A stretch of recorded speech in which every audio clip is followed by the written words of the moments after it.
Então, já foi iniciada aqui a nossa gravação, né? Vamos, e agora vamos iniciar vendo a parte agora de gerência de dispositivos. Tá? A parte de mais baixo nível, vamos começar a ver a parte de memória secundária, tá? E depois a gente vê sistema de arquivos. Pensando aí.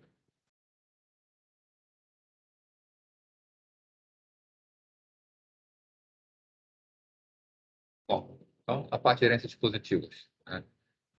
Cabe ao sistema operacional gerenciar toda a parte do hardware do computador. É, Alguém precisa fazer isso, alguém não, né? Alguma coisa precisa fazer isso, essa é alguma coisa do sistema operacional, né? Sempre que existe um hardware novo, esse hardware vai ser adicionado e vai ficar disponível para todo o software que existe na máquina, né? E quem trabalha em mais baixo nível, fazendo todo o gerenciamento do sistema, é o sistema operacional. Então, cabe ele essa tarefa aí. Agora, né? Então, o sistema operacional deve controlar todos os dispositivos de entrada e saída do computador, estão lá em baixo nível, mas também deve fornecer uma interface entre os dispositivos e o resto do sistema que seja simples e fácil de se utilizar. Tá? De preferência, de forma que a interface seja a mesma para todos os dispositivos. Se a gente imagina, por exemplo, um sistema para acessar arquivos, nós podemos acessar arquivos numa máquina através de mídias óticas, pendrive, disco simulado em memória RAM, compartilhamento de rede, tá? De várias formas diferentes. E o sistema operacional nos dá uma ferramenta que nós manipulamos esses arquivos todos como se fossem iguais, da mesma forma, né? A gente tem um gerenciador de arquivos, a gente consegue acessar isso independente do dispositivo, né? Então, essa é a ideia, uma interface única, né? Mas a forma de acesso a vários dispositivos é bem diferente. Tá? Vamos começar aí vendo o hardware de entrada e saída. Bom, dispositivos que podem se conectar a computadores podem variar de diversas maneiras. Tá? Alguns exemplos, né? Transferência por bloco ou por caractere. Tem dispositivos que fazem a transferência byte a byte, enquanto tem dispositivo que a quantidade mínima de transferência é um bloco inteiro, né? Por exemplo, discos trabalham com blocos de 512 bytes. Mouse envia byte a byte de uma forma serial. O sistema operacional precisa gerenciar essas várias formas diferentes que o dispositivo tem de comunicação, de transferência, tá? E fornecer a melhor forma disso acontecer, sem que o usuário tenha conhecimento de que está acontecendo dessa maneira, né? Alguns dispositivos, por exemplo, possuem dados armazenados sequencialmente ou aleatoriamente. Discos, por exemplo, eu posso armazenar uma informação no disco em qualquer ponto do disco, independente de como esse disco está organizado, né? Já o antiga unidade de fita tinha que ser armazenada sequencialmente, né? Um, um mouse, por exemplo, ele só fornece informações sequencialmente, né? Depois que a informação é enviada, você não tem como voltar atrás para tentar recuperar de novo, né? Então, essa forma de acesso a sequencial aleatório também varia muito dispositivo por dispositivo. Temos dispositivos que têm transferência síncrona e dispositivos de transferência assíncrona, né? Ou seja, dispositivos que permitem dados serem enviados sem necessidade de um controle, e outro na outra você precisa ter um envio síncrono no processo quando a escrita acaba bloqueando, até que esteja tudo resolvido. Tá? Tem um dispositivo de acesso restrito de acesso compartilhado, né? Uma impressora, por exemplo, um dispositivo de acesso restrito. Somente uma pessoa, somente um processo pode estar imprimindo nela num determinado momento. O sistema operacional converte isso para um acesso compartilhado. Ele dá um jeito de compartilhar entre vários processos. Tem um dispositivo de somente leitura, esse dispositivo que a gente pode ler e escrever, né? Por exemplo, um disco ótico gravado já, ele é um disco somente leitura, né? Um HD leitura e escrita. As diferentes taxas de transferência e velocidade de acesso dos dispositivos é preciso compatibilizar para que um dispositivo não sobrecarregue o outro, né? Então, toda essa parte precisa ser administrada pelo sistema operacional. Bom, então, vamos lá. Algumas classificações. Dispositivo de bloco pode ser dividido, de modo geral, em duas categorias, né? Que são dispositivo de bloco e dispositivo de caractere. Dispositivo de bloco armazena as informações em blocos de tamanho fixo, cada um com seu próprio endereço, né? Discos, por exemplo, trabalham com blocos, esses blocos têm 512 bytes. Então, a gente consegue ler e escrever em disco múltiplos de 512 bytes. Porém, meu arquivo não obrigatoriamente tem 512 bytes. Eu posso ter um arquivo pequenininho, um arquivo, por exemplo, de 30 bytes, né? O sistema operacional, como vai fazer? O disco ele só aceita 512. Então, para escrever 30, o sistema operacional vai ter que preencher com PET, né, com lixo restante, até formato 512, e vai gravar os 512 lá no setor do disco. Da mesma forma, ele só vai ler 512. Se eu tenho um arquivo e eu quero ler somente o registro dele, um registro que tem, por exemplo, 200 bytes, eu preciso ler 212, mas o disco só me fornece 500, eu preciso ler 200, mas o disco só me fornece 512. Então, o sistema operacional vai ter que ler os 512, armazenar num buffer e ir entregando aos poucos. Bom, então, todas as transferências desse dispositivo são feitas em unidade de um ou mais blocos inteiros, no caso do disco 512. Né? Cada bloco pode ser lido independentemente um dos outros, lido e escrito. Já o dispositivo de caractere aceita um fluxo de caracteres desconsiderando qualquer estrutura do bloco. É o caso do mouse. O mouse manda um fluxo de bytes e não tem nenhum bloco nisso. Um modem funciona assim. Né? Não é endereçável e não tem operação de busca. Né? Então, impressora, interface de rede, mouse, são exemplos. Para poder falar de dispositivos, vamos falar primeiro aqui de controladores de dispositivos. Né? Bom, então, unidades de entrada e saída, né, em geral, né, constituem de um componente mecânico e um componente eletrônico. Né? O componente eletrônico normalmente é chamado de controlador do dispositivo ou adaptador. Né? É o que vai fazer a adaptação para que a gente vai funcionar. Por exemplo, o dispositivo de entrada e saída, o dispositivo de vídeo, o dispositivo propriamente dito é o monitor, tá? Que vai dar para a gente a imagem que a gente está vendo. Mas para esse monitor funcionar, ele precisa de um adaptador, né? Um adaptador de vídeo, uma placa de vídeo, tá? Que vai fazer todo esse controle. Tá? Muitas vezes assume a forma de um chip na placa-mãe, né? Ou então cartão de circuito impresso que pode ser inserido no slot de expansão. Então, a placa de vídeo, por exemplo, é um dispositivo bastante conhecido de várias pessoas, né?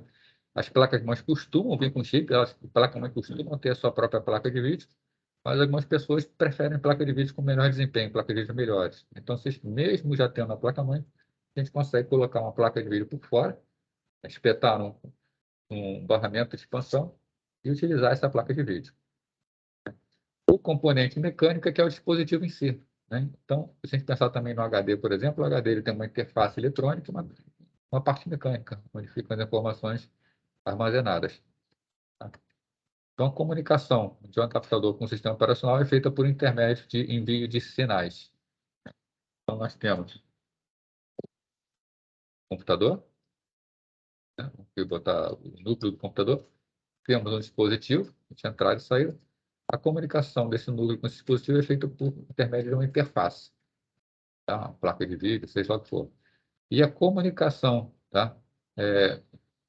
Do sistema com esse dispositivo, que vai passar pela interface, é feita por uma que chama de porta. Então, esse dispositivo ele tem portas de comunicação, e essas portas de comunicação é que vai ser por onde, né, o sistema fará o acesso ao dispositivo, a solicitar as operações de entrada e saída. Né? O meio utilizado pelo dispositivo para conexão com esse sistema é o barramento. Tá? E no barramento é definido um protocolo. Tá? A gente vai ver uma imagem que vai explicar tudo isso depois. Tá? Mas vamos falar. Para cada barramento é definido um protocolo. Né? Então, a gente tem, por exemplo, barramento EISA, tem o protocolo EISA que determina o funcionamento. Né? O PC Express determina o funcionamento do PC Express. O próprio barramento USB é um barramento, tem o seu protocolo também. E nós temos uma imagem, um sistema, né? Onde nós temos o barramento, e o barramento do sistema promove a comunicação entre todos os componentes do sistema. Então, por exemplo, nós temos um dispositivo de entrada e saída que é um monitor, no caso, dispositivo de saída, e nós temos um controlador de terminal gráfico, né, que seria a placa de vídeo. A OCP, ela não se liga direto no barramento, ela se liga a um controlador de memória, né? E a memória se liga a esse controlador, né? Discos SAS, por exemplo, tem um controlador SAS, né? Discos SATA tem um controlador de SATA. Né? E nós temos o barramento de expansão, onde se ligam para uma porta paralela, porta serial, teclado, para a gente colocar mais dispositivos no equipamento. Então, o importante que existe um barramento. Como é a comunicação? Nos controladores, existem chamadas portas. Né? Quando vai ser necessário um acesso ao controlador para algum controle, de alguma forma, por exemplo, um sinal vem pelo barramento e vai para o dispositivo e chega na porta. Pode ser um sinal, pode ser uma leitura ou uma gravação nessa porta. ou para ver o estado, ou para passar uma instrução para essa porta. Bom, alguns controladores podem lidar com diversos dispositivos idênticos, né? Por exemplo, o controlador do barramento USB, né? São os mais variados dispositivos que tem, mas é um tipo de barramento universal que permite a comunicação com diferentes dispositivos, né?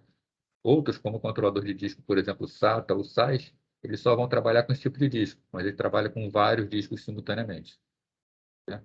Então, a interface entre o controlador e o dispositivo, muitas vezes, é de nível muito baixo, né? Nós estamos falando em sinais que estão trafegando diretamente pelo hardware. Por exemplo, o que sai de uma unidade de disco, apesar de ser um setor de 512 bytes, ele é um fluxo de bits que tem que ser interpretado. Inclusive, tem código de verificação de erro ali dentro. Então, o trabalho do controlador é o quê? É converter esse fluxo de bits, chega em um bloco de bytes, realizando qualquer correção de erros necessária. Então, o controlador precisa estar atento para a possibilidade de erros e fazer essas correções que for necessário. Falar de entrada e saída mapeada em memória, né? A gente já discutiu um pouco aqui em memória, tá? E quando a gente falou em memória, eu falei um pouquinho sobre esse assunto de entrada e saída mapeada. Vamos ver agora com detalhe que é isso. Bom, cada controlador tem alguns registradores que são utilizados para comunicação com o CP. Esses registradores não são registradores da OCP, não são registradores do microcontrolador, tá? Do microprocessador. São registradores da placa controladora, né? O sistema operacional vai usar esses registradores para controlar o dispositivo, né? Bom, então, muitos dispositivos possuem um buffer de dados a partir do qual o sistema operacional pode ler e escrever, né? Então, nós temos o dispositivo, né? Interfaceando com o dispositivo, nós temos um controlador. Esse controlador tem alguns registradores, né? Onde são lidas as informações, né? E pode ter um buffer aqui dentro, né? O sistema, por exemplo, pode jogar dados no buffer do dispositivo e falar para o dispositivo, grava, né? Acionando o registrador de gravação. Ou ele pode jogar aqui no buffer um endereço de uma informação que ele quer e joga no dispositivo, leia. O dispositivo vai ler a informação, vai disponibilizar no buffer, o sistema vai e busca a informação do buffer. Bom, então, pergunta: como a UCP se comunica com registradores de controle com buffers de dados positivos, né? Como é essa comunicação da UCP com essas portas de acesso? Existem duas alternativas, né? Designar para cada registrador de controle o número de porta ou mapear o registrador de controle da memória. Bom, então, diferença entre eles.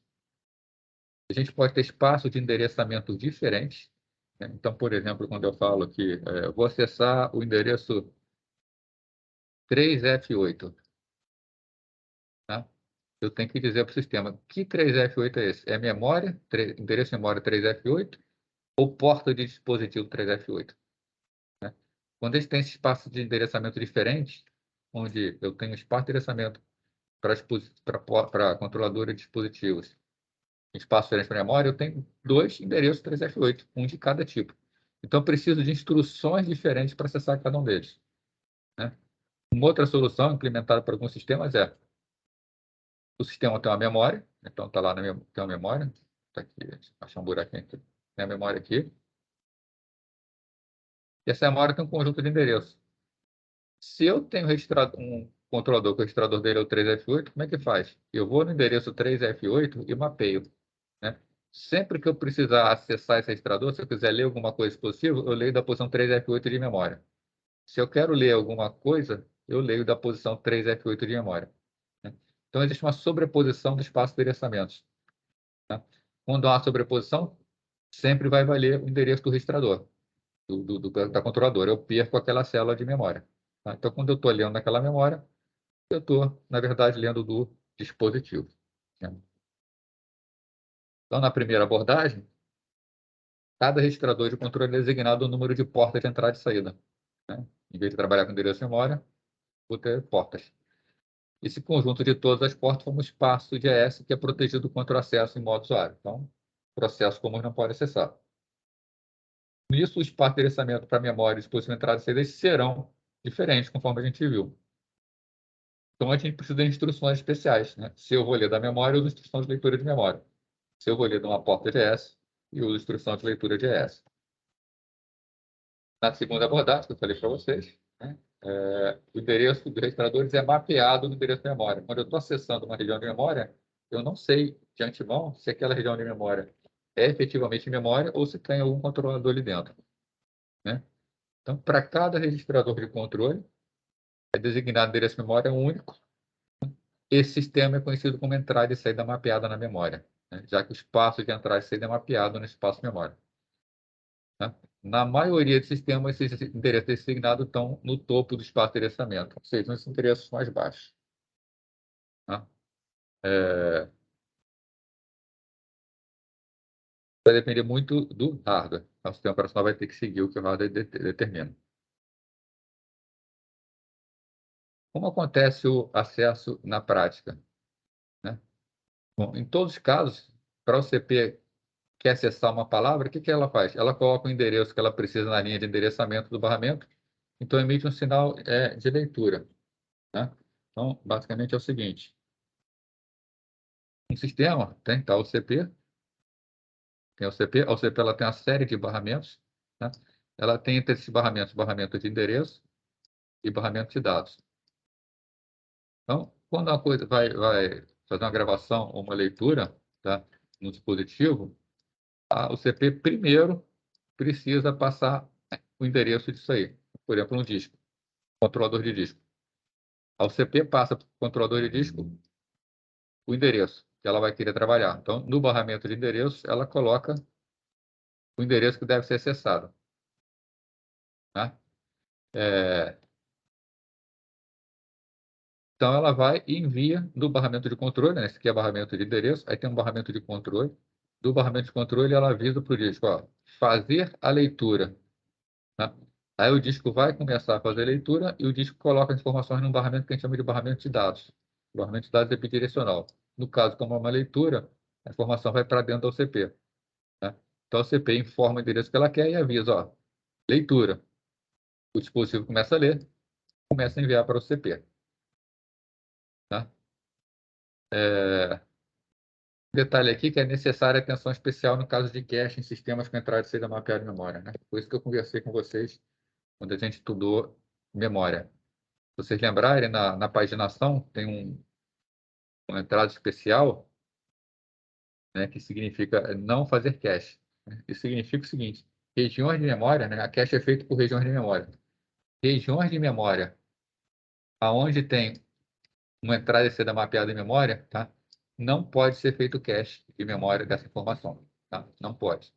Porque se você fizer cache, se você mandar ler, por exemplo, um endereço do registrador, no terminal dispositivo, se essa informação já tiver na memória cache, a memória cache vai dar essa informação.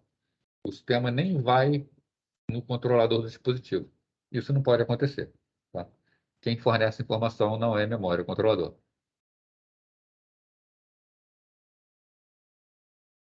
Bom, então, uma porta GS consiste tipicamente de 4 registradores, né? A gente tem o chamado, a gente tem o registrador de status, né?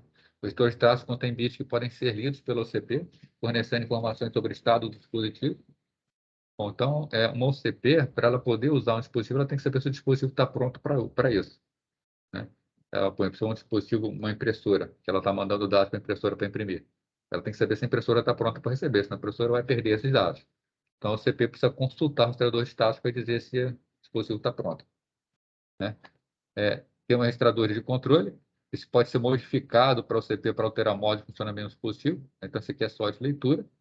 Esse aqui o CP pode mudar para controlar o funcionamento do dispositivo. Nós temos também portas de entrada de dados, né? A OCP obtém valores do dispositivo lendo a partir desse registrador. Então, a entrada e saída é sempre em relação ao CP, não ao dispositivo. Então, a entrada de dados é, na verdade, saída do dispositivo. E saída de dados é saída do CP, né? É a entrada do dispositivo. Bom, vamos falar então aqui de software de entrada e saída, antes de a gente voltar lá para o hardware. O software de entrada e saída ele tem um objetivo O Daniel está falando da palestra. Tem essa questão da palestra, né? Vocês vão ter que precisam escolher, né?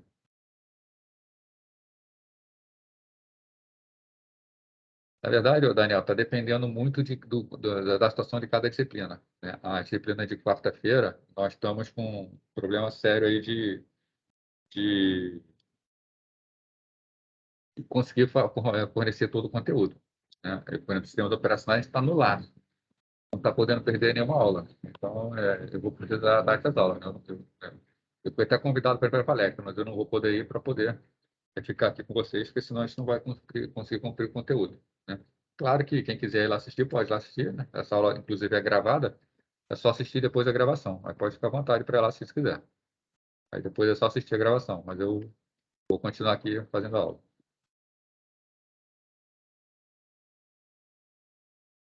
Bom, então, o objetivo do software central de saída.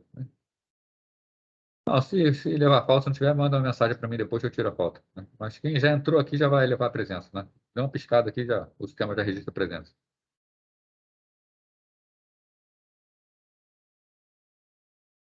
Então, o objetivo do software central de saída, né?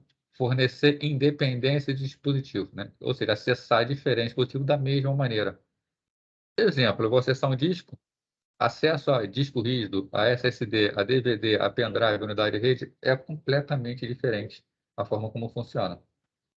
O software ES precisa fornecer uma independência de dispositivo. O usuário vai usar, não importa qual tipo de hardware, né? Fornecer nomeação uniforme, né? O nome do dispositivo segue critério do sistema operacional, não dispositivo fixo, né? Por exemplo, dispositivos no Windows normalmente é uma letra seguida de dois pontos, né? Já no Linux, no Unix, existe um diretório especial chamado barra dev, onde a gente encontra todo o dispositivo lá dentro. Outro objetivo, tratamento de erros, né? Deve ser realizado o mais próximo possível do hardware. Se o controlador descobrir um erro, ele mesmo deve tentar resolver, né? Então, alguns dispositivos são muito falhos, né? Por exemplo, mídias exóticas, é muito fácil ter um problema numa mídia ótica. E os leitores de DVD, de CD, de Blu-ray, eles são preparados para esses erros. Conforme eles estão lendo, quando acontece esse erro, eles mesmo providenciam a releitura, uma nova tentativa, dependendo, o próprio dispositivo pode ter um código de correção de erros, aí ele faz uso do código, e o usuário que está lá usando o sistema operacional, ele vai receber informação, ele nem fica sabendo desses erros, né? Tanto que a gente bota uma mídia ótica, ela demora para caramba para ler, enquanto outras leem mais rápido, né? É o hardware resolvendo os erros que estão acontecendo. E a gente sequer é informado desses problemas.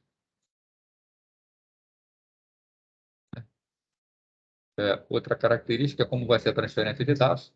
Algumas transferências são síncronas, ou seja, elas bloqueiam o processo que está fazendo acesso, enquanto outras são assíncronas, são orientadas a interrupções. A maioria das operações de entrada e saída física são assíncronas.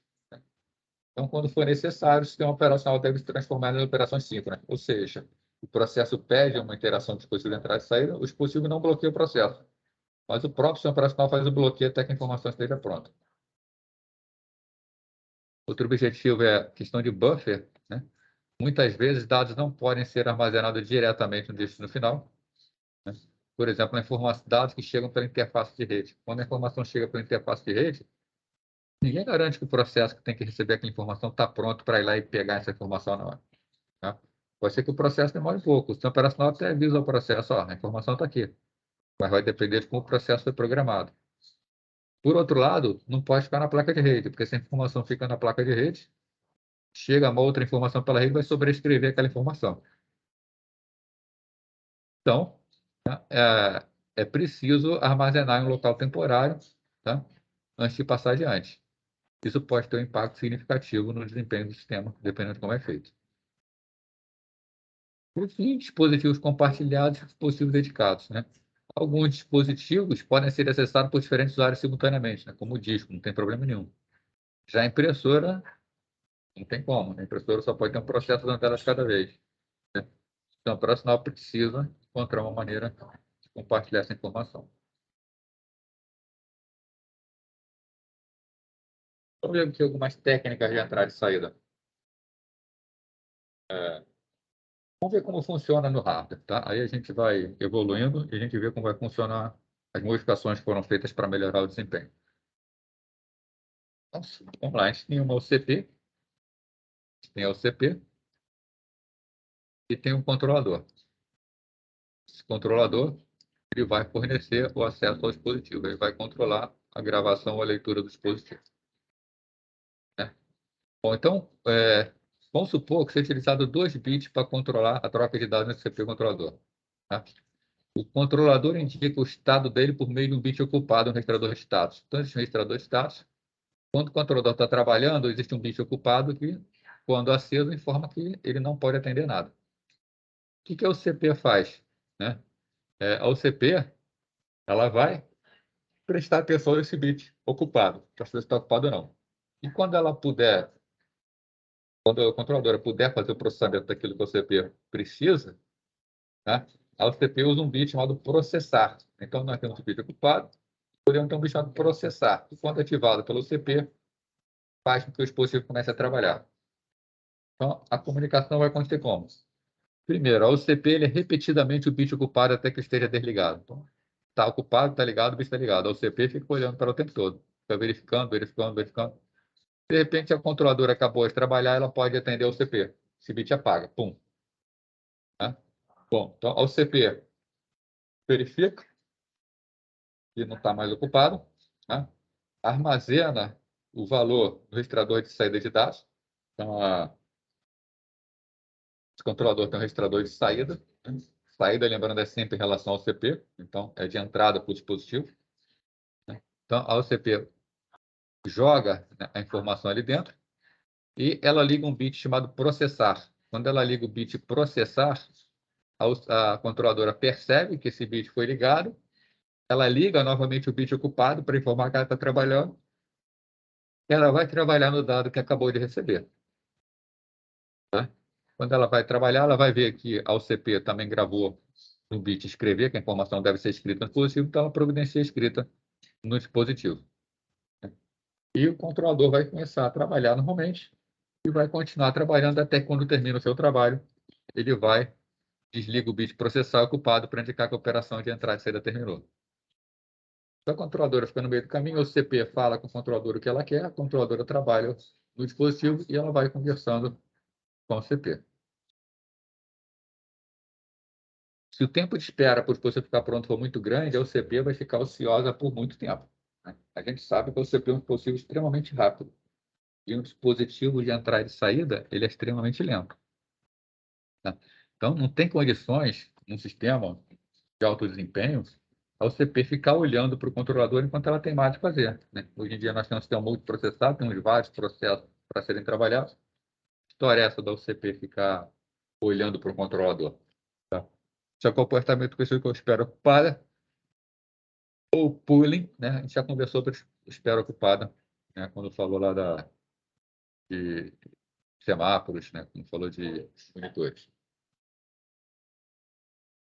Nos sistemas modernos em que a OCP tem outros trabalhos a realizar, essa espera pode fazer o sistema ficar muito ineficiente. Né? Então, isso aqui não é uma solução desejada. Então, procurou-se maneiras de livrar o CP. Né? No final das contas, o que está acontecendo no hardware é isso. Só que a gente tem que livrar o CP dessa tarefa. Né? O CP tem coisa mais importante para fazer. Então, surge um sistema conhecido como entrada e saída orientada a interrupções. A gente vai usar o conceito de interrupções. Então, de forma a permitir que o CP faça outra coisa enquanto espera que o dispositivo fique pronto, né, é usar interrupções. A gente já estudou também o mecanismo de interrupção. Então, no mecanismo de interrupção, o que o CP faz? A OCP, quando ela quer escrever alguma coisa no dispositivo, por exemplo, tá? Ela faz uma chamada de sistema para que seja, o processo é uma chamada de sistema para que seja feita a gravação na cadeia de caracteres do dispositivo. Né? Então, tem uma sequência de informações que precisam ser gravadas do dispositivo. E alguém precisa gravar todas as informações do dispositivo. Né? O que o CP faz? Né? O dispositivo está aguardando, a OCP copia o primeiro caractere para o dispositivo e fala para ele, trabalhe esse caractere. O dispositivo vai trabalhar esse caractere. Tá? Enquanto o dispositivo está trabalhando, a OCP, né, chama o escalonador e algum outro processo executado. Ou seja, a OCP vai fazer outra coisa. A OCP não vai mais ficar olhando para o controlador. Tá? Quando o controlador terminar, o que esse controlador faz? Esse controlador ele envia uma interrupção para o CP. Aí o CP vai ser interrompido, ela vai ser avisada, o trabalho que eu pedi está pronto. O CP para momentaneamente o processo, vai e grava o segundo dado no controlador. E ela vai ficar nesse trabalho. Ela manda caractere para o controlador, enquanto o controlador está trabalhando, o CP está fazendo outra coisa. No final das contas, o CP mandou tudo para o controlador.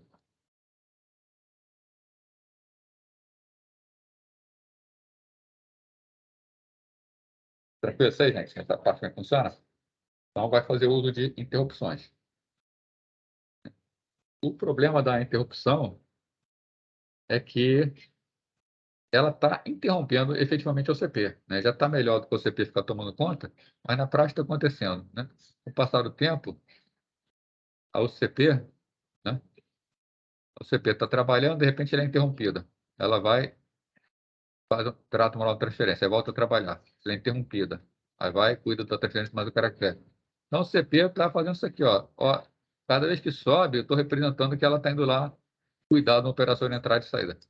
Então, ela fica o tempo inteiro sendo interrompida para que possa fornecer o trabalho.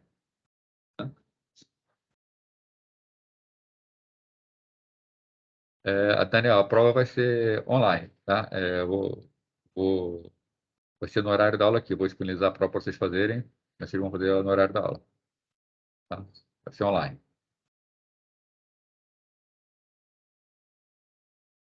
Bom, então a gente tem que evitar esse tipo de coisa, precisa livrar mais ainda o CP. Tá? Hoje, então, a gente utiliza entrada e saída utilizando o DMA. Tá? As placas, as controladoras todas já têm o funcionamento por DMA. Né? Como vai funcionar o DMA? Uma desvantagem óbvia desse mecanismo de interrupção é que tem uma interrupção cada vez que um caractere vai funcionar. Né? Por exemplo, aqui eu estou mexendo no mouse. Né? O mouse está interrompendo o CP para desenhar na tela. Tá? A gente não quer interromper o tempo inteiro. Né? Então, uma solução é utilizar uma técnica conhecida como DMA. Tá? Essa técnica de DMA, o que acontece? Nós temos aqui o CP, tá? Temos a memória e temos o dispositivo de entrada e saída. Queremos, por exemplo, transferir uma quantidade grande de dados da memória para o disco. Quero fazer transferência da memória para o disco. A UCP, o que ela estava fazendo anteriormente? Ela ia na memória, pegava o dado e escrevia no dispositivo. Ia na memória, pegava o dado e escrevia no dispositivo. Fazer isso repetidamente. É um trabalho que é pouco nobre para o UCP fazer. Então, nos novos sistemas, existe um controlador chamado controlador de DMA. A função do DMA é fazer esse trabalho para o CP. Né? Então, tá aqui. DMA, acesso direto à memória. Acesso direto à memória por quê? Né? Porque os sistemas, tradicionalmente, como a gente conhece, quem acessa a memória é o CP. Aqui está o CP, aqui está a memória. Tá? Então, o que a gente vai fazer agora? Vai ter um controlador aqui no dispositivo, controlador de memória. Nós temos o barramento do dispositivo. Né? A OCP está ligado nesse controlador de memória. O controlador de memória também está ligado na memória. E está ligado ao dispositivo. E todo mundo resta ligado também ao barramento. O que a OCP faz? Quando tem uma transferência para fazer, ela vai no controlador do DMA e ela passa algumas informações para o controlador do DMA. Ela vai falar quem é o dispositivo. Ela vai falar se é para fazer uma operação de leitura ou de gravação do dispositivo. Ela vai falar o endereço do dispositivo onde a informação tem que ser gravada. E ela vai falar o endereço de memória onde a informação vai ser lida ou gravada também. Então, vamos supor que é para transferir da memória para o disco. A OCP programa o controlador DMA e o controlador DMA ele faz o quê? Ele providencia a transferência do primeiro caractere.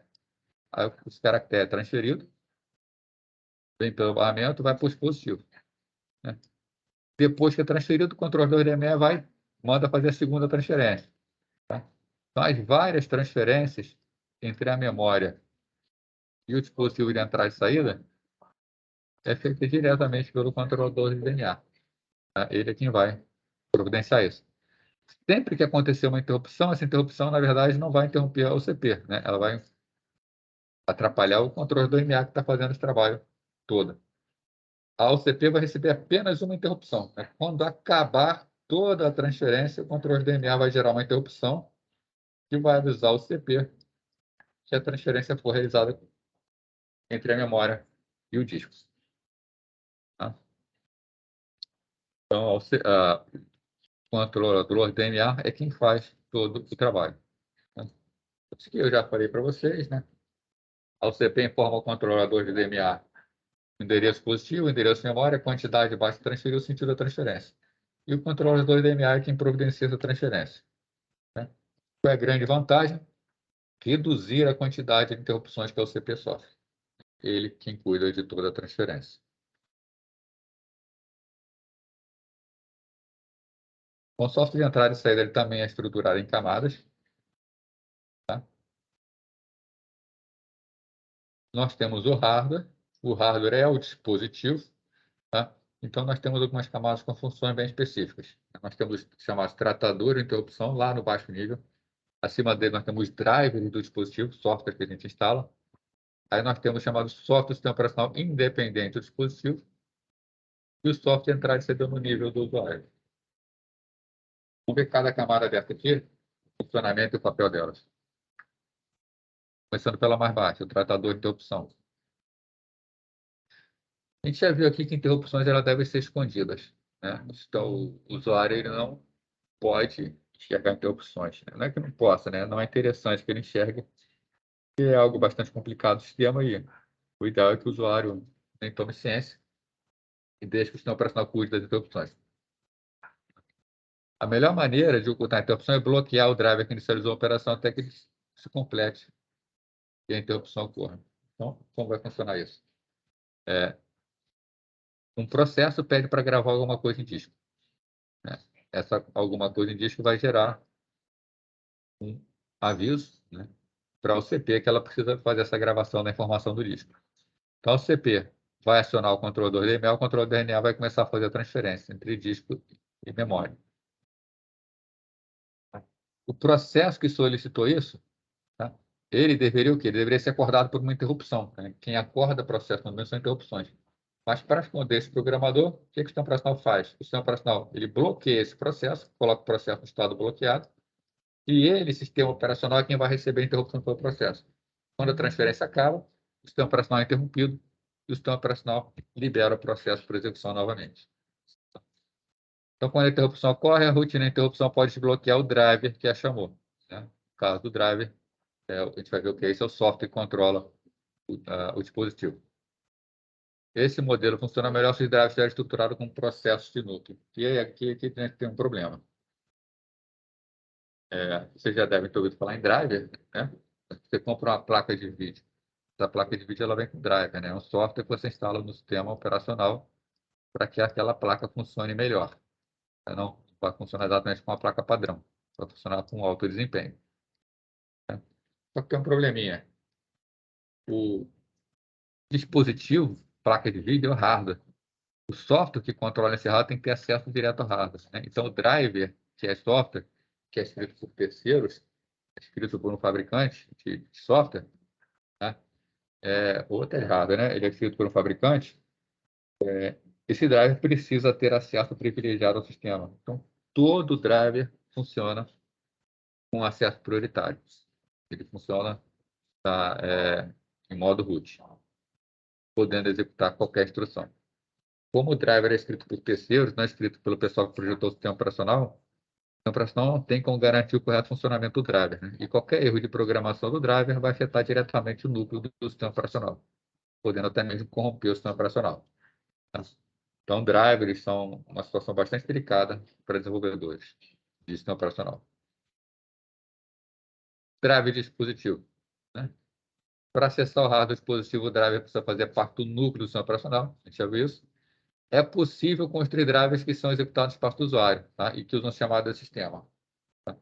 Mas normalmente não se faz isso. Normalmente o driver do dispositivo ele trabalha diretamente no núcleo mesmo. Tá? Colocar numa camada acima, a gente aumenta a quantidade de camadas e acaba tornando mais lento o sistema. Porém, se fizer isso, elimina uma fonte importante de problemas.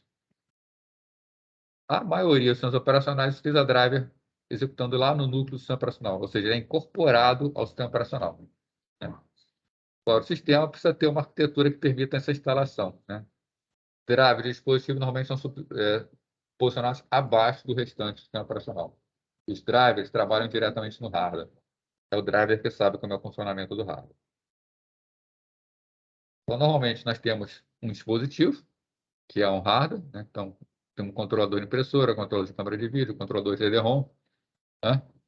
Tem um sistema operacional, e lá embaixo do operacional nós temos drivers que fazem as conversões, por exemplo, para essa impressora.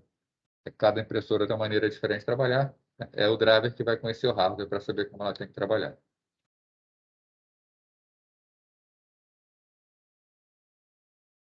Bom, então, sistemas operacionais realmente classificam os drivers em driver de dispositivo de bloco e em driver de dispositivo de caractere, né? Já viu que é dispositivo de bloco e dispositivo de caractere? O funcionamento do driver é bastante diferente, dependendo do tipo de dispositivo, né? Então, a maioria dos sistemas operacionais define uma interface padrão que todos os drivers devem dar suporte. Vou dar um exemplo bastante claro aqui, que todo mundo já deve ter passado por isso. Vocês compram uma placa de vídeo, né? Quando você bota a placa de vídeo no sistema, a placa de vídeo funciona, tá? A princípio, sim. Se botar uma placa de vídeo, ela já entra funcionando. O sistema operacional já tem drivers para ela, são chamados drivers genéricos, né? Isso é a interface padrão, né? Então, os drivers devem dar suporte a uma interface padrão a que todos os drivers de caractere devem dar suporte, né? Ele tem uma forma padrão de trabalhar, né? Então, quando a placa de vídeo trabalha de forma padrão, ela trabalha de forma mais lenta, né? Quando a gente compra uma placa de vídeo e coloca o driver da placa de vídeo no sistema, o sistema como um todo funciona mais rápido, né? Porque a placa padrão, o que vai acontecer, né? Para dar um exemplo da placa de vídeo. Vamos supor que a gente queira desenhar um círculo na tela. Então, o software para desenhar vai falar centro e raio, né? O que um driver genérico vai fazer? O driver genérico ele não conhece as funções específicas da placa de vídeo. Então, para ele desenhar um círculo, ele vai desenhar ponto a ponto na tela, ponto a ponto, o círculo perfeito, fazendo bem centralizado, né? Até que seja desenhado o círculo. Isso dá muito trabalho, isso pesa muito, né? Já se você tem o driver da placa de vídeo, o driver da placa de vídeo sabe como é o hardware, normalmente uma placa de alto desempenho já tem uma função que desenha o círculo. Então, em vez de você mandar ponto a ponto um monte de informações para fazer o desenho, o que o driver faz da placa de vídeo? Você manda o centro, manda o raio, manda a espessura da linha, a cor da linha que precisa ser desenhado. Então, tá difícil aqui, né? Com um quadrado de círculo, mas tudo bem. É, o... Eu não gostei desse quadrado.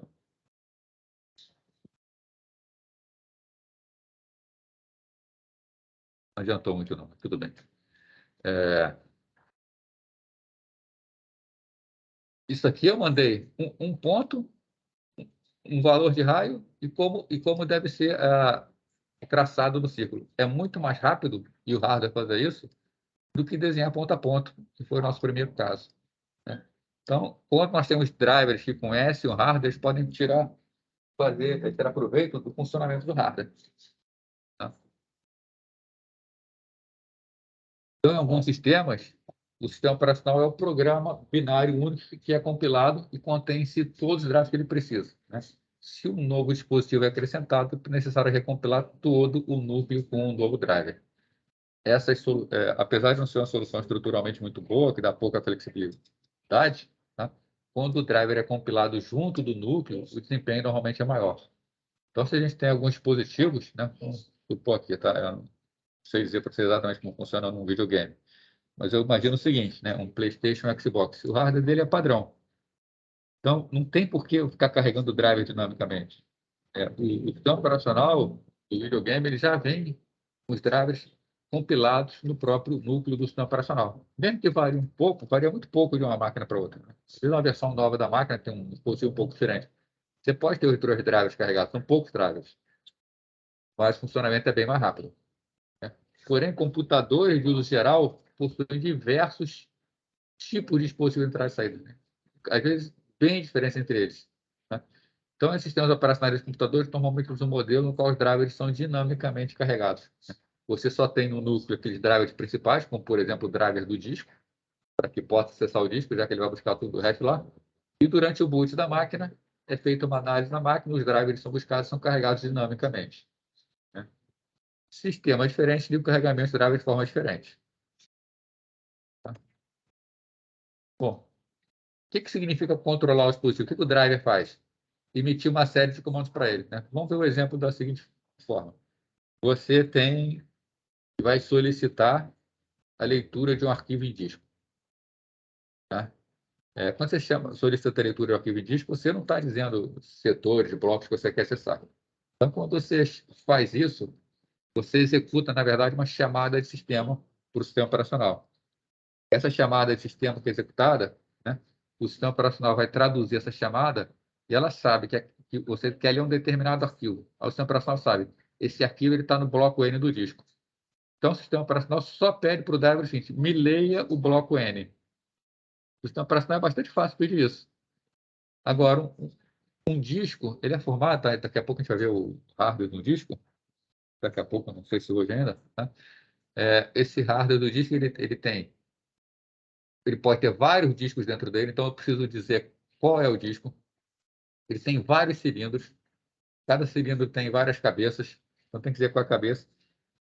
E cada cabeça, cada trilha do disco tem vários setores. Então o sistema operacional enxerga isso. O sistema operacional ele sabe que um disco é um local onde tem vários blocos de informação. O sistema operacional só pede para ler aquela informação N. É o driver quem conhece a geometria do disco. Tá? Aí o driver vai transformar aquela solicitação de bloco N em informações mais específicas e entregar para o controlador de disco. Aí o controlador de disco vai efetivamente no disco para buscar informação. Então, qual é o papel do driver? É pegar uma informação genérica que o sistema operacional pede e transformar em algo específico daquele dispositivo. Após o driver saber qual comando ele vai emitir, ele começa escrevendo nos registradores do controlador. E aí o driver vai fazendo acesso por acesso, né? Quando a operação tiver sido completada, o driver vai conferir se tem erros. E, por fim, ele vai retornar aquilo que foi solicitado.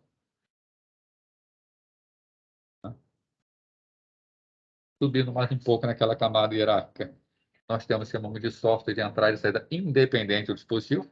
O driver é totalmente dependente do dispositivo. Cada dispositivo vai ter o seu próprio driver.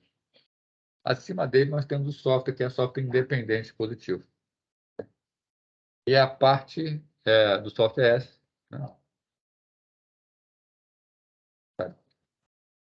Aqui está mal escrito, né? Está falando que parte do software entrada e saída é específica do dispositivo. Outras partes são independentes, né? O limite exato depende muito do dispositivo, né? Mas existem algumas funções que são independentes, né? Por exemplo, uniformizar a interface para os drivers dispositivos. Como vai ser a interface entre os vários drivers, entre os vários dispositivos? Essa interface é dada pelo sistema operacional e não depende do sistema, que é do dispositivo. Buffer, né? Um dispositivo de entrada ele vai ler e gravar informações. Isso aí tem que estar em algum lugar da memória. Esse controle desse local da memória não depende do dispositivo, depende só do sistema operacional.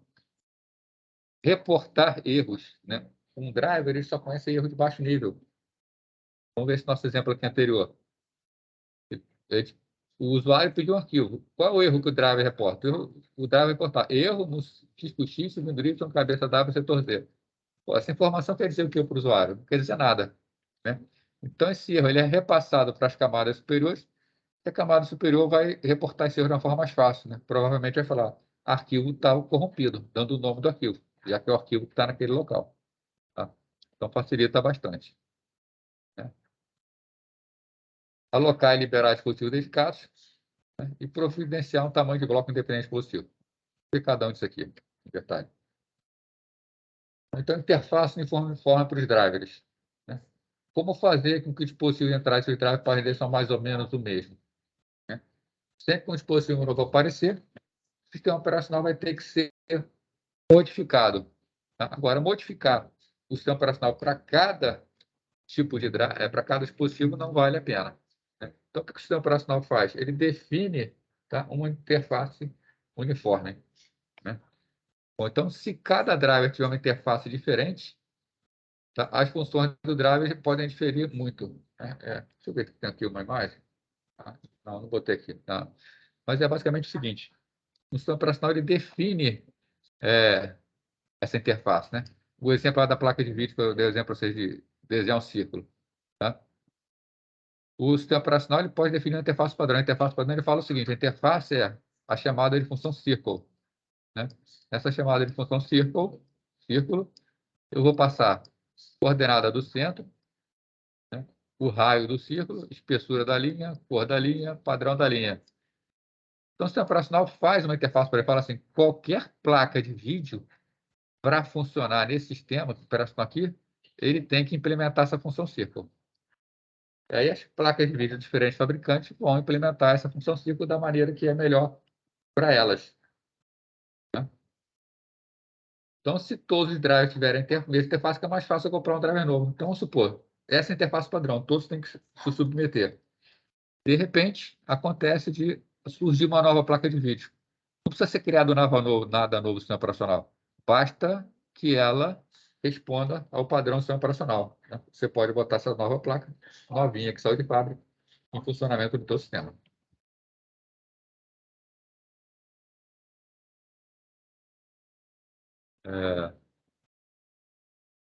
Isso que eu acabei de falar para vocês já, tá? É só que, na verdade, o que acontece em driver é em mais baixo nível, né? Eu falei aqui, por exemplo, função círculo. Na verdade, não vai ter o nome de uma função, tá? O que vai ter é um vetor de funções, onde a posição do vetor é que vai determinar o que a função vai fazer. Então, tem uma tabela de ponteiro para funções, e aqui está esse vetor. O sistema operacional fala o seguinte: quando eu quiser desenhar um círculo, eu vou chamar o software que vai ter que estar registrado aqui, né? Aí o driver da placa de vídeo vai registrar o software de círculo dele aqui. Quando o sistema operacional precisar da chamada sistema, ele chama a rotina que está armazenada aqui com os parâmetros corretos e é posto em execução. Quarta utilização do buffer. Considera, por exemplo, que um processo recebe dados por uma interface serial. Qual a estratégia que a gente pode lidar com os caracteres que chegam, né? É fazer o processo do usuário realizar um chamado sistema para leitura e bloquear a espera de um caractere. Então, o usuário solicita a leitura de um caractere e fica bloqueado esperando por esse caractere. Normalmente, o que os programas fazem, né, quando está esperando a escrita de alguma coisa, tá? A rotina de tratamento de interrupção passa o caractere para o processo do usuário e desbloqueia o processo, né? Após colocar esse caractere em algum lugar, repete o processo. Então, o que o processo do usuário está fazendo? Ele está pedindo caractere a caractere. Cada vez que ele pede um caractere, ele bloqueia. Quando o caractere chega, ele é desbloqueado, pega o caractere, guarda e bloqueia novamente, né? O problema aqui é que o processo do usuário vai precisar ser iniciado a cada caractere que chega. Isso é muito ineficiente. O processo fica bloqueando toda hora, tá? Então, o que o sistema operacional faz? O sistema operacional vai fazer isso aqui para o processo do usuário. Tudo que vai chegando, ele vai automaticamente colocando no buffer. Descarrega de uma vez só o processo do usuário. Então, a melhoria é o processo do usuário fornecer um local onde essa informação vai ser guardada, né? Para quem já usou, né, por exemplo, a função fread, para leitura de arquivos, lá vai vencer, né? Você chama fread, né? O FR aqui, você chama fread, aí você passa alguns parâmetros, né? O arquivo, de onde vai ler essa informação, a região de memória, onde vai ser lido ou se vai ser colocada, e quantidade de informação que vai ser lida ou se vai ser colocada. Essa região de memória que a gente passa para a função read, na verdade é o quê? É um buffer que o sistema tem onde vai ser colocada a informação. Então, em vez do próprio processo ficar pegando informação, ele já passa uma região de memória e o sistema operacional preenche essa região de memória conforme as informações vão chegando, tá? Então, fica muito mais eficiente, né? O sistema operacional forneceu o controle de buffers.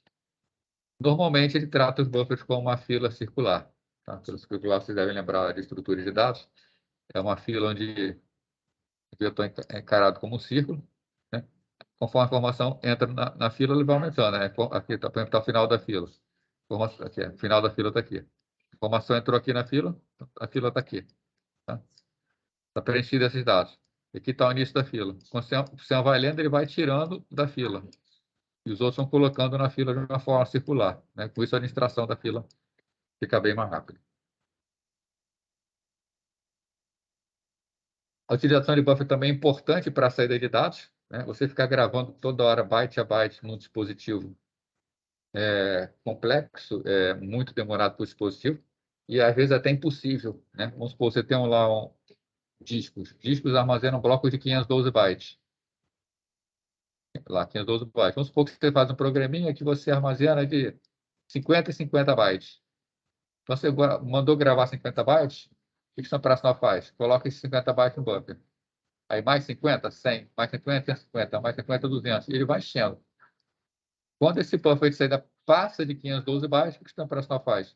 Pega 512 bytes do buffer e grava de uma vez só em disco. Então, em vez de fazer várias leituras parciais no mesmo setor, seria muito ineficiente, faz a gravação de uma vez só.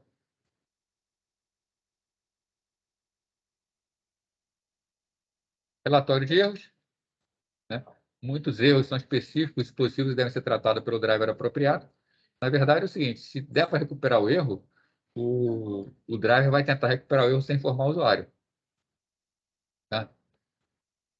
Bom, então nós temos várias classes de erros. Né? Uma classe de erros são os erros de programação. Tá? Ocorre quando um processo pede por algo que é impossível. Tá? Por exemplo, ele pede para gravar um dispositivo de entrada, pede para gravar no scanner. Ou então ele pede para gravar numa mídia de CD, que é somente leitura. Né? Outros erros. Fornecer o endereço de buffer inválido. O programa dá uma região de memória que não é válida para aquela troca de informações. Passar um parâmetro com erro, especificar um dispositivo que não existe. Tá? Nesses erros de programação, o tratamento é bastante simples. Basta dizer o erro para o programador. Tá? Agora, erros de entrada e saída reais já não são tão simples. Né? Se o driver não souber o que fazer, ele vai poder passar o problema de volta para o software independente positivo. Então, se ele passa para a camada de cima e fala, ó, não sei como resolver. É claro que a ação vai depender do tipo de erro. Se tem um usuário interativo disponível, ele pode exibir uma caixa de diálogo perguntando para o usuário o que fazer. Isso era bastante comum quando você trabalhava com disquete antigamente. Você estava trabalhando com disquete, ele não conseguia ler o disquete, ele falava, eu estou com problema de leitura, tento novamente. Você podia ficar insistindo até conseguir ou desistir. Se não houver um usuário disponível, a opção pode ser relatada, né? Posta num arquivo de log indicando qual foi a falha. Alocação e liberação de recursos dispositivos dedicados. Cabe ao sistema operacional examinar a solicitação e aceitar ou rejeitar. Né? Uma abordagem tem mecanismo especial para fazer solicitação e liberação. Né? Ou você pode bloquear o processo remoto até o dispositivo estar pronto. Né? Dá um exemplo aqui, tipo, impressora. Você pode ter uma impressora de rede, tá? Modelos antigos de impressora, tá? Você tinha que fazer a locação da impressora quando você queria imprimir. Então, você queria imprimir um documento, você fazia a locação da impressora, a impressora era só sua e você usava a impressora. Ninguém mais da rede podia usar essa impressora quando você não acabasse. Tá? Então, isso aqui é uma abordagem. Tá? Ter mecanismos especiais para solicitação e liberação dos serviços dedicados. Uma outra forma, tá? Em vez dos processos alocados, você faz com que um único processo aloque. Né? Você cria um processo especial, chamado daemon de impressão, e só esse processo pode acessar a impressora. Os outros processos, eles fazem o quê? Eles só gravam arquivos de impressão no diretório conhecido como diretório de spooling. Sempre que um arquivo está disponível lá dentro, o daemon pega o arquivo no diretório spooling e ele joga para a impressora. Tá? Com isso, a gente consegue compartilhar dispositivos que, a princípio, não seriam compartilhados. Tamanho de bloco independente de dispositivo. Né? Dispositivos diferentes podem ter tamanho de setores diferentes. Cada dispositivo trabalha com uma quantidade de informação. Tá? Camadas superiores lidam apenas com dispositivos abstratos, que usam sempre o mesmo tamanho de bloco lógico, independente do tamanho do bloco físico. Tá? Alguns dispositivos entregam dados 1 byte de cada vez, enquanto outros entregam dados maiores. Né? Essas diferenças têm que ser escondidas. Né? Já falei com vocês isso aí. Né? A gente usa buffers para leitura e buffers para gravação.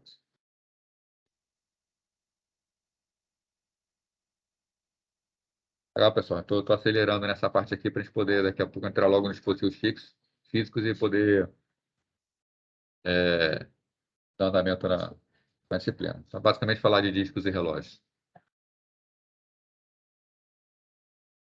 A maior parte do software central ainda está dentro do sistema operacional, é óbvio. tá? É uma parte que lida diretamente com hardware e o processo do usuário não pode mexer com hardware, tá? Porém, uma pequena porção dele consiste em biblioteca ligada ao programa do usuário, né? São as chamadas de sistema. Em particular, a formatação de entrada feita pela rotina de biblioteca, né? Printf, por exemplo. O que é o printf da linguagem C? O printf da linguagem C, o usuário fornece uma string formatada. O printf pega essa string formatada, pega os dados que vão ser passados para essa string, monta a informação que tem que ser enviada para eles, e depois que está preparada, ela chama a função write. Tá? Então, alguma coisa, para toda a formatação, não precisa ser feita pelo sistema operacional, não precisa ser feita pelo hardware. A formatação da string ela pode ser feita pelo próprio processo usuário, é o que faz o printf. Agora, uma vez formatada essa string vai ter que ser gravada em disco ou em vídeo, na tela, aí tem que chamar uma função write. A função write é específica, é uma chamada do sistema que vai providenciar a escrita dessa informação. Ok, Rafael, tem problema aí. Exemplo similar acontece com a função scanf, que é de leitura, enquanto printf é de gravação. Então, normalmente é feito pela chamada de sistema, né? Uma aplicação, ela chama um comando de entrada e saída, né? Por exemplo, printf. O printf formata e chama a função write, que é uma chamada de sistema. Essa função acaba acionando o sistema operacional e aí é feito o acesso ao dispositivo fisicamente.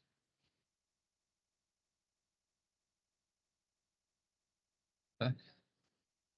Outra característica importante do sistema de spooling, acabei de falar para vocês, né? O spooling é aquele onde a gente bota um processo especial para tomar conta no diretório de spooling e ele faz o compartilhamento.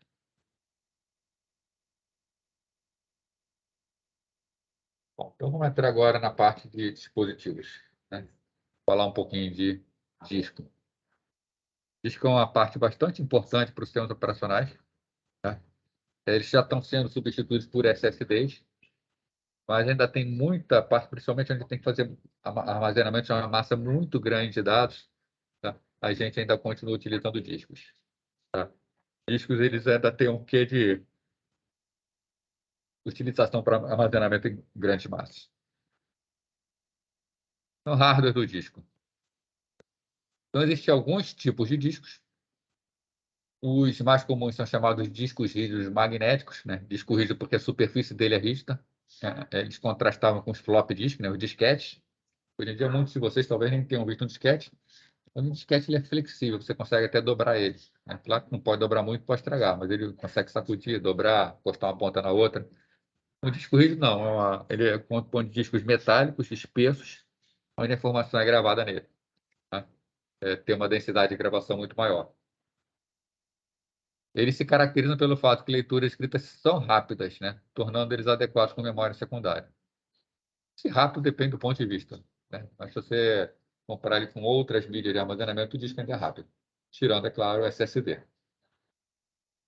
Arranjos desses discos podem ser usados para fornecer um armazenamento altamente confiável. Tá? Então, a gente pode fazer um sistema com um sistema RAID, por exemplo, que a gente vai estudar aqui, onde a gente junta discos para aumentar a confiabilidade do sistema.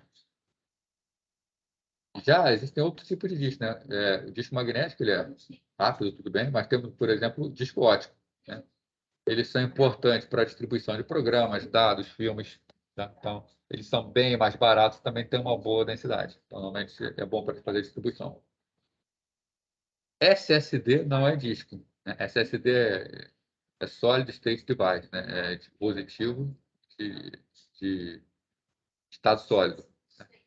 Não é um disco, mas ele tem a funcionalidade semelhante e vem gradativamente substituindo o disco rígido. Para um sistema operacional, o SSD é a mesma coisa que um HD, só que ele é muito mais rápido. Falando de disco aqui. O disco ele é construído por vários discos sobrepostos, unidos por um eixo vertical, girando a velocidade constante. Aqui, ó, disco. Aqui é a imagem do disco. Esse disco aqui, essa unidade tem vários discos, vocês podem ver aqui, várias mídias. Tá? Aqui está explodido para ficar mais fácil entender. Né? Então, um eixo central, que é o eixo central, vários discos que giram em alta velocidade junto com eixo. Cada disco compõe de trilhas concêntricas com divididas em setores. Né? Então, aqui ó, são trilhas. Então, as informações são gravadas nessas trilhas que estão aqui. Tá? Se você pegar uma trilha, tá, disco, isso aqui é um setor. Essa trilha é dividida em vários setores. Então, é no setor onde é gravada a informação. Isso aqui, esse setor é que tem aqueles 512 bytes que eu falei para vocês. Tá? Claro que essa estrutura a gente não consegue ver aqui, né?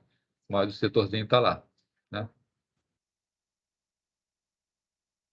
As trilhas dos diferentes discos ocupam a mesma posição vertical, formam um cilindro. Né? Então, aqui, por exemplo, ó, essa trilha mais externa, junto com essa trilha mais externa, com a trilha mais externa, forma o cilindro 0. Aí o cilindro 1, o cilindro 2. Tá? Então, as trilhas de mesma posição nos vários discos. Para cada superfície de um disco, existe uma cabeça de leitura e gravação. Então, a cabeça que se movimenta para frente e para trás para fazer leitura e gravação. Essa cabeça aqui, ó, a cabeça ela se movimenta de um lado para o outro, indo mais para o centro do disco e mais para a beirada do disco.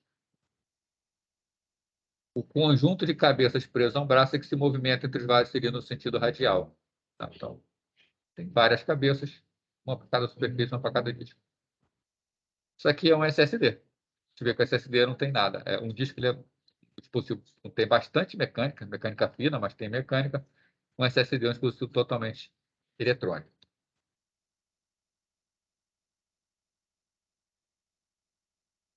Discos mais antigos têm pouca eletrônica e transmitem um fluxo de bits serial simples. Né? É o controlador quem faz a maior parte do trabalho. Nos discos mais modernos, a partir dos IDEX, que são até relativamente antigos, tá? A própria unidade contém um microcontrolador que realiza um trabalho considerável. Né? Permite, então, que o controlador de um conjunto de comando de nível mais elevado. Isso torna o acesso mais rápido.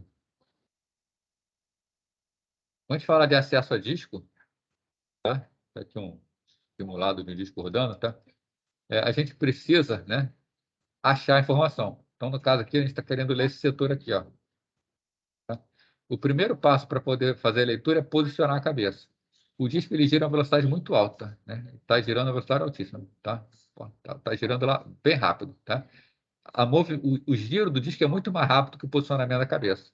Então, o primeiro tempo que a gente precisa encontrar é o tempo de posicionamento da cabeça, é levar a cabeça até aquela trilha que ela precisa ler. Então, esse tempo, tá, de posicionar a cabeça é o que a gente chama de tempo de busca, ou seek time, é o deslocamento da cabeça para a posição. Agora, quando a cabeça chega na posição, a cabeça vai para a posição e o setor pode estar em qualquer lugar. É preciso ainda dar um giro até que o início do setor chegue embaixo da cabeça. Isso a gente chama de tempo de latência. É o tempo que o disco leva para completar o giro para posicionar para a leitura. E aí, quando a cabeça está exatamente acima do início do setor, vai acontecer a leitura propriamente dita. A gente chama de tempo de transferência. O tempo para obter uma informação é a soma do tempo de busca com o tempo de latência com o tempo de transferência. A maior demora aqui realmente é no tempo de busca, né? Mas o tempo de latência ele é influenciado pela rotação do disco, né? Nós temos discos que giram até 10.000 RPM, 10.000 rotações por minuto. Fazem uma transferência mais rápida, efetivamente. Então, o tempo total das operações de entrada e saída pode ser extremamente demorado, se comparado com quanto tempo a UCP transfere informações. Né? Para a maioria dos discos magnéticos, o tempo de busca é o fator de maior impacto no acesso, é o tempo de posicionar a cabeça. Né? Essa movimento. Já repeti, né? O giro é muito rápido, que demora é o posicionamento da cabeça. Se o driver do disco processa a solicitação da ordem que chegam, é um driver do tipo FCFS, First Come, First Served. Não tem nenhuma otimização. A maioria dos discos, para usuário final, para usuário simples, utiliza essa técnica aqui, First Come, First Served. Né? Essa técnica aí, vamos supor aqui, né? Vamos imaginar o disco aqui. Aqui está o disco aqui, está a cabeça aqui. Né? Aqui a cabeça se movimenta por aqui assim. Tá? Aí vamos supor que ele pede uma informação que está nesse ponto, depois pede uma que está nesse ponto, depois pede uma que está nesse ponto, depois pede uma que está aqui, depois pede uma que está lá em cima, depois pede outra ali. O que a cabeça vai estar fazendo para ler cada uma? Ela vai para a primeira, vai para a segunda, vai para a terceira, vai para a quarta, vai para a quinta, vai para a sexta, a cabeça fica indo e vindo a todo momento. Tá? A gente poderia fazer uma otimização, né? Por exemplo, o disco quer ler tudo isso aqui. Ao invés dele ler na ordem que foi pedido, ele pode ler primeiro essa, depois essa daqui, depois pode ler essa informação, depois vai lendo essa, depois lê essa, depois lê essa. Então, ele lê tudo enquanto ele está descendo a cabeça. Depois que acabou de chegar lá embaixo, leu a última, ele pode ver, opa, tem mais informação para cima. Aí ele vai subindo, lendo tudo. Então, se ele já está descendo, por que ele não aproveita para ler aquilo que está pelo meio do caminho? Né? Exatamente como o elevador funciona. Quando a gente aperta o elevador para descer, o elevador não atende na ordem que as pessoas apertam o botão. Várias pessoas apertam o botão, quando ele está descendo, ele vai parando em todos os andares que chamaram, pegando as pessoas. Né? A ideia é fazer a mesma coisa com o HD. Tá? Isso que eu falei para vocês, então, é o que a gente chama de algoritmo do elevador. Ele resolve o problema mantendo o braço sempre na mesma direção até que não tenha mais solicitação naquela direção. Né? Então, o elevador está sempre descendo, catando todo mundo para descer, aí pega as pessoas lá embaixo e ele sobe, largando todo mundo pelos andares. Depois ele novamente desce, pegando todo mundo. Né? O que o elevador faz? Ele não fica indo de andar em andar, fazendo zigue-zague. Ele faz, sobe até o máximo, desce até o máximo.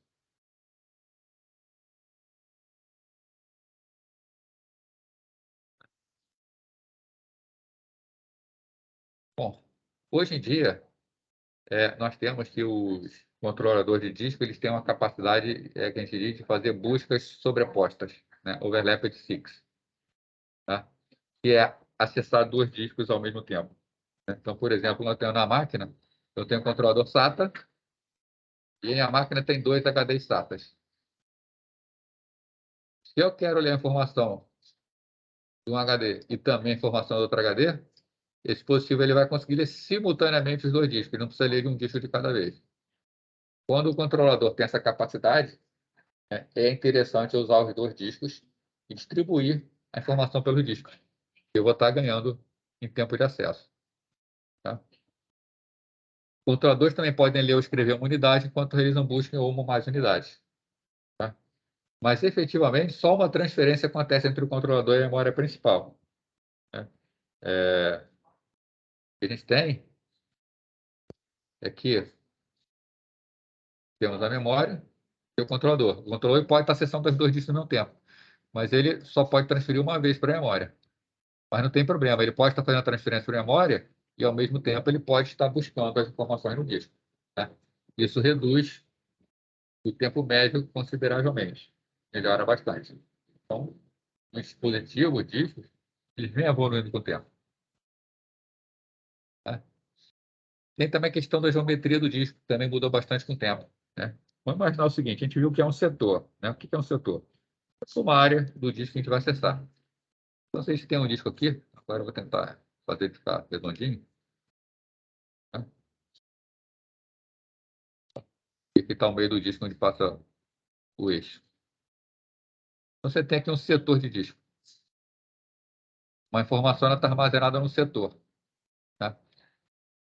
Um setor tem 512 bytes. Mas repara o seguinte, um setor aqui dentro tem esse tamanho aqui. Um setor aqui fora tem um tamanho maior.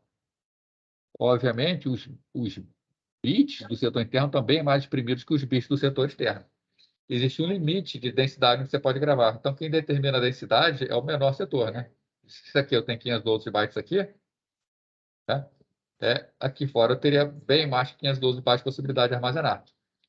Mas pela geometria do disco, como ele é dividido em setores, estou perdendo bastante informação aqui. Tá? Em discos antigos era isso que acontecia, né? Onde a geometria do disco, né? Era uma informação que dizia quantas cabeças o disco tem, quantos cilindros o disco tem e quantos setores o disco tem. E aí não importava o tamanho do setor. Tá? Hoje, o que os discos mais modernos fazem? Os discos mais modernos fazem o seguinte, os setores vão variar de tamanho. Então, nos discos mais modernos, eu vou colocar lá do outro lado, tá? Eu tenho, por exemplo, aqui, setores de um determinado tamanho nas trilhas mais internas. Aí, quando eu chego nas trilhas mais externas, né, nesse mesmo espaço, eu posso colocar, por exemplo, dois setores. Tá? Então, eu acabo tendo mais setores na trilha externa do que na trilha interna. Então, os discos antigos eram com esse formato aqui da direita. Tá? Os setores, a trilha externa tem a mesma quantidade de setor do que a trilha interna. Já nos discos mais modernos, os setores vão crescendo. Quando chega um ponto que dá para dividir em dois setores, se divide. Então, internamente aqui, por exemplo, eu tenho 16 setores por trilha. Externamente, eu tenho 32 setores por trilha. Eu consigo botar muito mais informação nesse tipo de disco. Bom, mas os discos, efetivamente, eles seguiam uma geometria, né? Eles tinham essa geometria onde existiam valores limites, né? Então, para esconder os detalhes de quantos setores cada trilha, a maioria dos discos modernos, tá? Trabalha com a chamada geometria virtual, né? Os sistemas operacionais, até hoje, para manter compatibilidade com o passado, eles trabalham com essa informação. Quantidade de cabeças, quantidade de setores por trilha, quantidade de trilhas, né?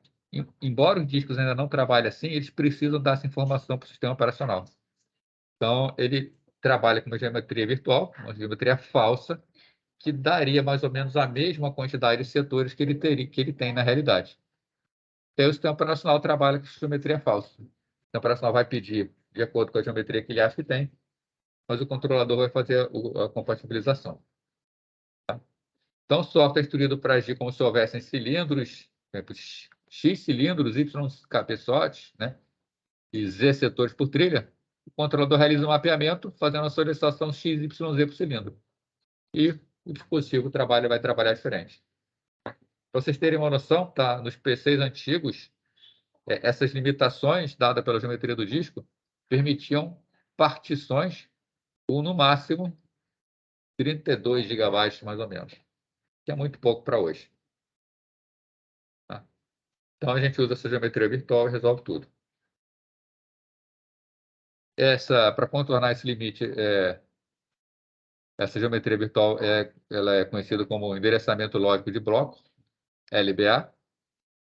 Né? O pessoal mais antigo deve lembrar disso, né? Quando a gente ia instalar um disco na máquina, vou botar, acho que até uns 20 e poucos anos atrás, quando você ia botar um HD na máquina, você tinha que informar se o HD estava trabalhando com LBA ou geometria verdadeira, né? Para a BIOS poder trabalhar com aquele HD.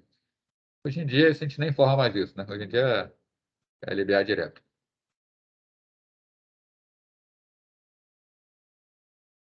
A utilização de cache associada com a leitura de dados também ajuda a melhorar o desempenho, né? É claro, se eu tenho a memória cache para guardar as informações que foram lidas, o sistema vai funcionar bem mais rápido. E verificação por redundância cíclica é gravada junto com o setor para verificação de erros, né? Então, os discos, embora eu tenha falado para vocês, um disco grava 512 bytes. Na verdade, ele vai gravar mais de 512 bytes. Ele vai gravar no mínimo 32 bytes a mais, ou melhor, 32 bits a mais, né? 2 bytes a mais, para 4 bytes a mais, para poder fazer o código de verificação. Então, ele grava a informação no disco, gera um CRC para verificação de erro e grava junto. Quando faz a leitura, ele confere o CRC para ver se está tudo certo.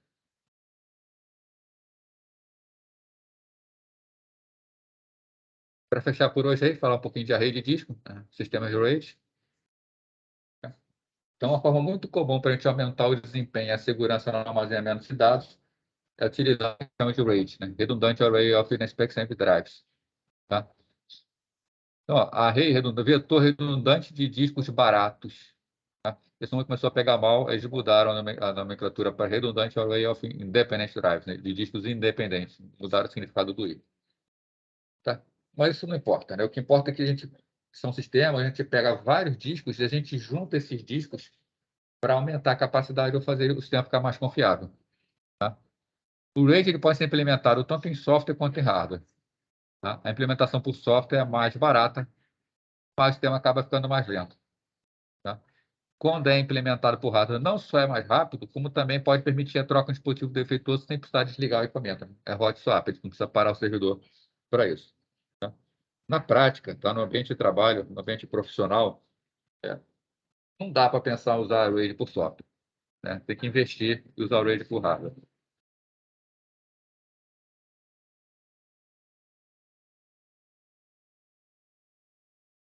Então, o RAID são 7 níveis diferentes, 0 a 6, né? Onde vamos lá, o nível 0 ele não é redundante. Os dados só são divididos pelo disco, resultando em uma vazão. Tá? Então, a ideia do RAID 0 é o seguinte, eu tenho 2 discos, aqui um disco, outro disco, e eu tenho a informação para ser gravada. Essa informação é dividida pelos 2 discos, para tirar proveito da capacidade de leitura em paralelo dos discos. Então, no momento de gravar, né, se eu gravo essa informação que, por exemplo, tem 50 MB, ele vai gravar 25 MB em cada disco, vai ser mais rápido. Na hora de ler, a mesma coisa. Vai ler 25 MB de cada disco, vai ser mais rápido. É o que a gente chama de stripping. Tá? Isso aqui, praticamente ninguém configura stripping. Tá? Tem outras soluções melhores.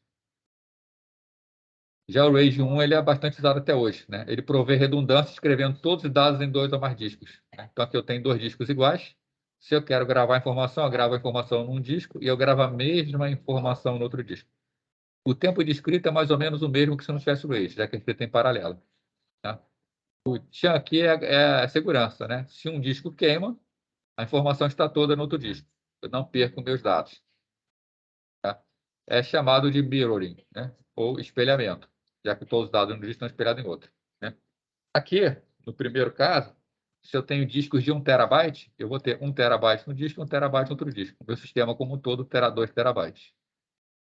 No segundo caso, se eu tenho 1 terabyte no disco e 1 terabyte no outro, a informação é gravada nos dois. Então, o sistema como um todo tem 1 terabyte. Né? Eu só aproveito 50% da minha capacidade de armazenamento. Mas eu tenho uma boa redundância aqui. Tá? Eu tenho uma boa redundância aqui. Então, normalmente, quando a gente só tem 2 discos, vários locais que vão fazer isso aqui. Apesar de dar uma segurança, a gente não pode achar que não dá para fazer backup, que não precisa de backup. Tá? Às vezes acontece um pico de energia, às vezes dá um defeito maior, às vezes o sistema cai no chão mesmo, alguém derruba, e estraga os equipamentos. Tá? Nesse caso, eu posso perder toda a informação que está ali. Muito raro acontecer isso, mas a gente tem que ter o backup para evitar problemas maiores. O RAID 2 utiliza código de RAM para correção de erros, né, voltado para disco que nem tem detecção embutida. Também é muito raro ser utilizado, nunca vi fazer isso. Tá? Mas, basicamente, você armazena informações extras no disco, de forma que, se houver algum dado corrompido, esse dado pode ser recuperado com essa informação extra. Tá? Repetindo, né? Discos eles são confiáveis, eles não corrompem dados, é muito difícil. Tá? Normalmente não se usa isso aí. O próximo RAID que se utiliza é o RAID 5, mas ele é a evolução do 3, né? Então, vamos ver aqui o RAID 3, né? O que é o RAID 3? O RAID 3, você pega uma quantidade arbitrária de discos, tá? E você bota um disco extra no final. E toda a informação que você grava, você grava informação de redundância no final. Né? Então, por exemplo, você grava a informação, você espalha a informação pelo disco. A informação A parte no disco 0, parte no disco 1, parte no disco 2. E no disco 3 uma redundância. De forma que, se um disco desses quaisquer pifar, com os 2 discos que você tem, mais o disco de redundância, você consegue recuperar a informação original. Você consegue restaurar essa informação. Então, no final, ele acaba sendo um pouco melhor que o mirroring, porque você perde menos. Né? Uma situação como essa que a gente está vendo aí, de 4 discos, se você tiver 4 discos de 1 tera, você tem efetivamente 3 discos com dados e um disco com redundância. Então, o sistema aqui, que são 4 teras de disco, você consegue utilizar para dados 3 terabytes. Você só perde uma unidade na paridade. Então, você tem um ganho em relação ao espelhamento. O problema disso aqui, né, é que o RAID 3 ele divide dados em nível de bloco. Tá? Então, a paridade é feita por bloco inteiro. Tá? O RAID 4 ele propõe uma nova solução, funcionamento muito parecido com o RAID 3, tá? Mas aqui no RAID 4, tá? Ele vai dizendo, no RAID 3 não era nível de bloco, era nível de bit, o que complicava um pouco os cálculos. Então, no RAID 4 ele divide a nível de bloco. Então, o desempenho do 4 fica muito melhor. Tá?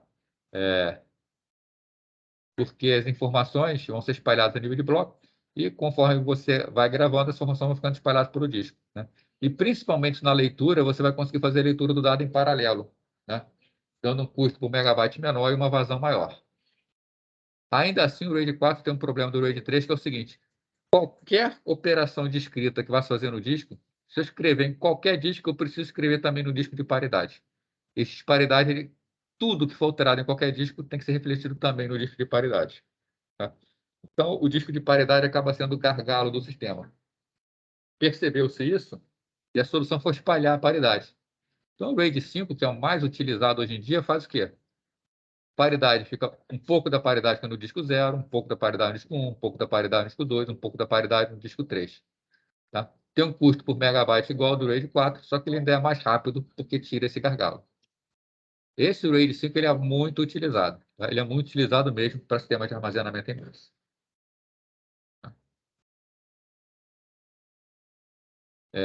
Qual é a garantia disso aqui, né? Se eu tenho aqui 4 discos, eu posso perder até um disco. Se eu perco um disco, eu consigo sempre reconstruir a informação. Tá?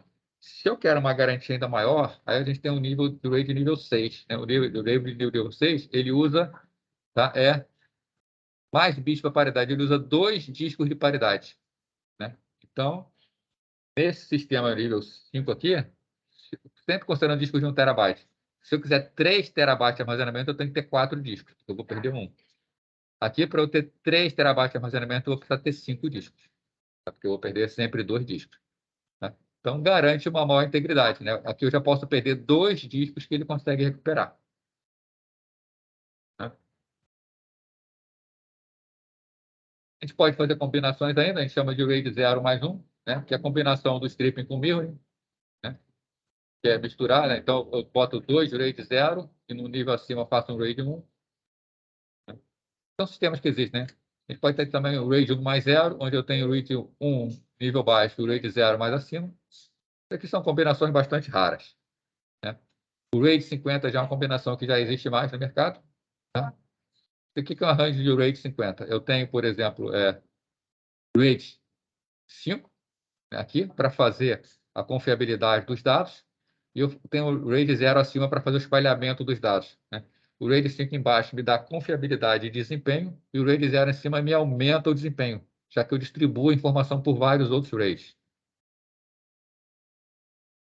E a gente pode ter estruturas como, por exemplo, do RAID 100, né? Onde eu tenho unidade de RAID 1 e 2 níveis de RAID 0. Né? A gente pode fazer várias misturas aqui. Né? E como é que isso é implementado em hardware? Né? Aqui eu botei para vocês alguns exemplos de RAID. Né? Isso aqui é um RAID profissional, né? um dispositivo SAS, onde eu tenho aqui ó, capacidade de 16 discos. Tá? Existem sistemas com muito mais capacidade. Esses 16 discos atuando como tudo, como se fosse um disco só. Tá? E eu posso montar o sistema que eu quiser, da forma que eu quiser. Posso criar, por exemplo, 4 grupos de 4, posso criar grupos de 6 discos, posso criar grupos de 8 discos. Posso configurar da maneira que eu quiser isso aqui. Tá? Dispositivo para armazenamento em massa. Isso aqui é bastante caro, mas se você quiser ter um em casa, aqui a gente tem dispositivos para ter em casa, né? Por exemplo, da Knapp, né? Um RAID de 4 discos aqui, um RAID de 2 discos aqui. A última vez que eu vi, esse daqui estava custando em torno de R$ 900, R$ 1.000 para ter em casa. Tá? Um equipamentozinho que ele faz mais do que simplesmente o RAID. Ele também é um cliente BitTorrent, é um servidor de arquivos. Então ele fica em casa, basicamente, sendo um servidor para vocês. E só tem capacidade para 2 discos. Né? Então ele só vai fazer o RAID 1 isso daqui. Você bota 2 discos e você vai ter redundância dos discos aqui. Se um disco pifar, você tem a garantia que o outro continua funcionando.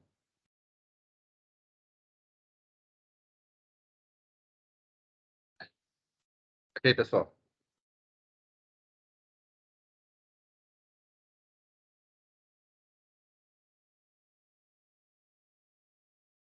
Bom, gente, hoje eu corri um pouco, tá? Semana que vem a gente vai ter outro feriado aí, né? Os feriados estão matando aí o tempo da disciplina. Semana que vem, dia 2, dia de finados. E depois a gente vai ter só mais 2 aulas e a gente precisa terminar essas aulas ainda e ainda conversar sobre como é que vai ser a prova e tudo mais. Por isso que eu tenho uma acelerada hoje, tá? Semana que vem vai ser feriado, na outra semana também vou pedir desculpa aí, mas vou precisar também falar um pouco mais rápido. E aí vocês vão me interrompendo se forem tendo dúvidas, tá? Qualquer coisa vai mandando mensagem para a gente poder cumprir o nosso programa aí, ok? Quem for com uma dúvida do que a gente conversou hoje, quer fazer alguma pergunta, colocar alguma coisa?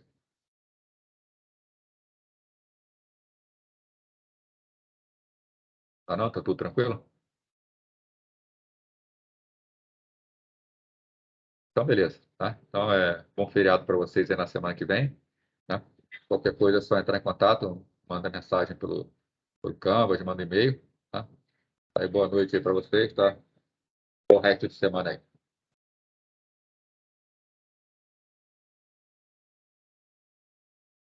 Até mais, boa noite.